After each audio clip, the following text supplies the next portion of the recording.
రేట్లు ఎప్పుడన్నా తగ్గించాడా చంద్రబాబు పరిపాలనలో? అతను 14 ఏళ్ల పరిపాలనలో ఎప్పుడన్నా రేట్లు తగ్గించాడా? అప్పుడు దాకా తను ప్రమాణ స్వీకారం చేసే రోజుకున్నటువంటి ఏ వస్తువు రేట్ అయినా, కరెంటు ఛార్జీలు తీసుకుందాం, ఏదైనా ఆర్టీసీ బస్సులు తీసుకుందాం, దేని రేట్ అయినా తగ్గించాడా?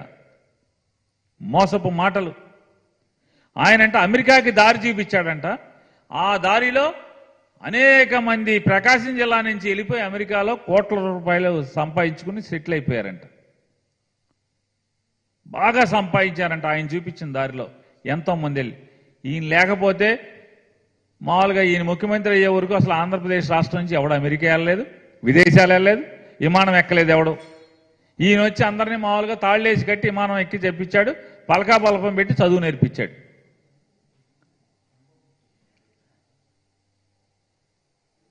ఒకప్పుడు అంట ఈ రాష్ట్రంలో ఉద్యోగాలు విపరీతంగా ఇచ్చే రాష్ట్రం ఏదంటే ఆంధ్రప్రదేశ్ అంటే తన్నుండగా చూపించేవాళ్ళంట.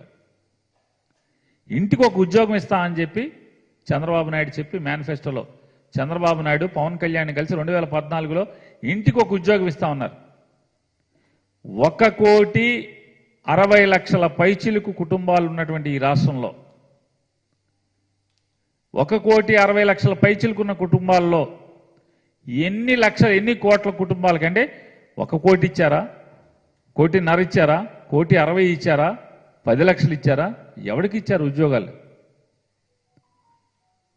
అసలు ప్రభుత్వ ఉద్యోగాలు ఏం తీసుకున్నారు?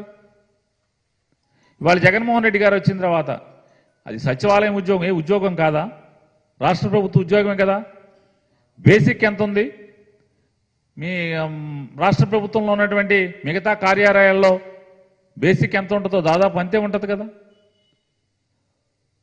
1,40,000 మంది సచివాలయ ఉద్యోగులు, 40,000 మంది ప్రభుత్వ ఆరోగ్య శాఖలో డాక్టర్ల దగ్గర నుంచి కింద స్థాయి ఉద్యోగస్తుల వరకు 48,000 ఉద్యోగాలు ప్రభుత్వ ఉద్యోగాలు.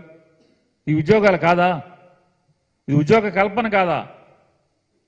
2 లక్షల పైచీలకు 2 లక్షల సుమారుగా 2 లక్షల ఉద్యోగాల్ని రాష్ట్ర ప్రభుత్వంలో నిరుద్యోగ యువతకి నింపటం, లేదా ప్రైవేటు పరిశ్రమల స్థాపన ద్వారా ఉద్యోగ అవకాశాలు కల్పించడం, ఇది జగన్మోహన్ రెడ్డి గారు చేస్తే మీ కళ్ళకు కనపడవు. మీరు మాత్రం ఏమీ చేయకుండానే అన్నీ చేసేసినట్టుగా ప్రజలు భ్రమించాలి.